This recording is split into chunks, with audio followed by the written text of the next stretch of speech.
Welcome to this video. I'll be taking a close look at Heljan's O2 Shunter. I purchased it direct via the new web page and can report a smooth experience.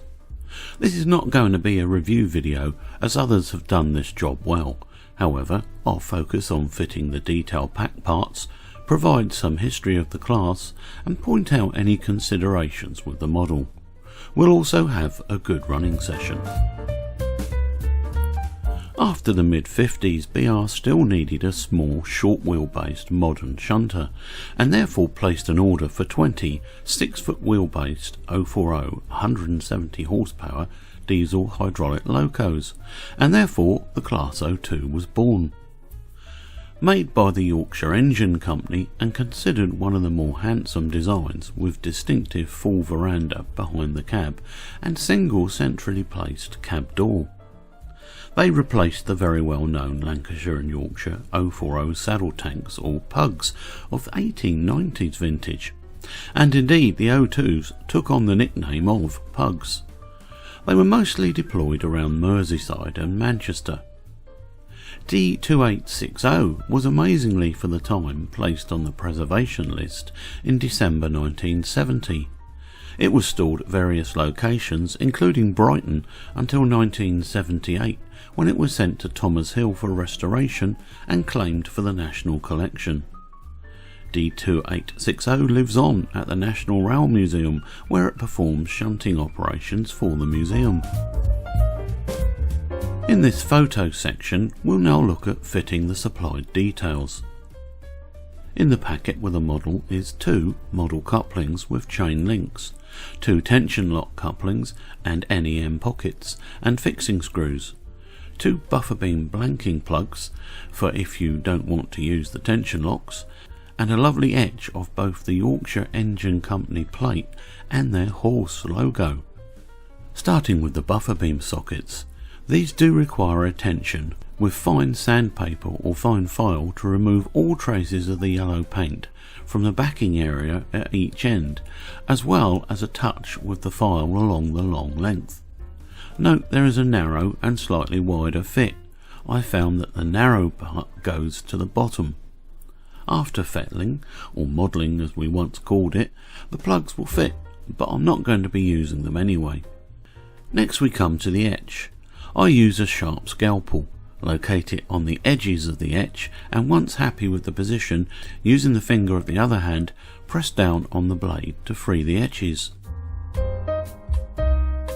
To fix them I use a 50-50 mix of PVA glue. Before starting work, protect the flexible veranda at the rear of the loco with some foam cut to size. Now stand the loco up facing you and with tweezers and a clean cocktail stick, try the items for fit, having regard to a prototype photo as seen here. Then apply a very tiny smear of glue to the fixing area on the model, and finally drop the etches into place and press down lightly. Wait around 30 minutes to dry. The model coupling also requires the peg filing down in order to fit the hole in the buffer beam. I found the top and bottom needed most work. Just work around with a fine file supporting the plastic peg with your fingers. Once a snug fit, I apply the merest suggestion of superglue to the peg and press in using tweezers. The 3-link chains are nice but would get in the way of the tension lock couplings, so I removed 2 links, leaving one in place as a compromise. The tension lock couplings require the NEM pocket to be fitted. Note the orientation as supplied. Slide the NEM pocket in through the buffer beam and locate over the screw hole. Insert the screw and do tighten it up to prevent the coupling slop, but not too hard. That's it, all the parts I intend to fit are in place. The headlamp on top of the radiator is necessarily a dummy because it has to be removed to reveal one of the screws that holds the body on. Maintenance. Once the run-in period is done, and it was hardly necessary with this sweet running little thing, it's a good idea to apply some fresh lubricant. For this I used Labelle 108 oil. Lubricate the axle bearings by placing a drop either side of both gear wheels. Lubricate the rear gear wheel only, as the front one does not drive, maybe a spare for later. Lubricate under the coupling rod nuts with the very tiniest drop of oil, and that's it, all done. These models are fitted with a coreless motor, which I think is a first for Heljan. Running. The mid-afternoon goods has arrived, and a Class 40 is seen just about to leave the yard.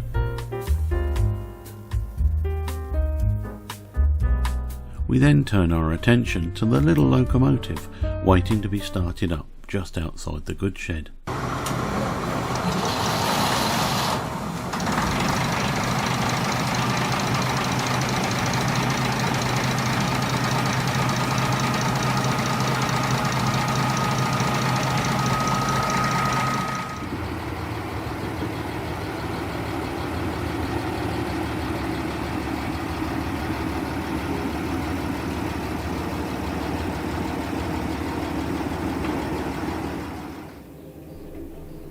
First order of the day is to push out the wagons left in the yard and run around them before propelling them back into the yard.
Now the O2 gets to work sorting wagons.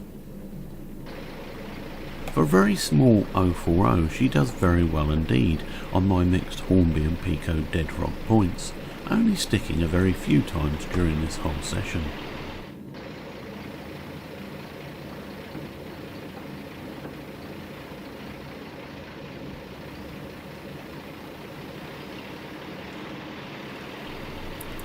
The only issue with my model is the cab light does not work at all. It's not dim, it just does not work. That's not a deal breaker by any means, and when I have to fully open her, I'll see if I can fix it. Heljan have to be given high praise for bringing us models of nearly all the Shunter classes. I have an 02, 05, 07 and 12 in my collection, all of them wonderful. The original Yorkshire Engine Company, established in Sheffield in 1865, had a moderately successful existence supplying steam locos to local industry and overseas. It also made mining machinery, and is well known for locos supplied to the Romney Hive and the Ravenglass and Eskdale railways.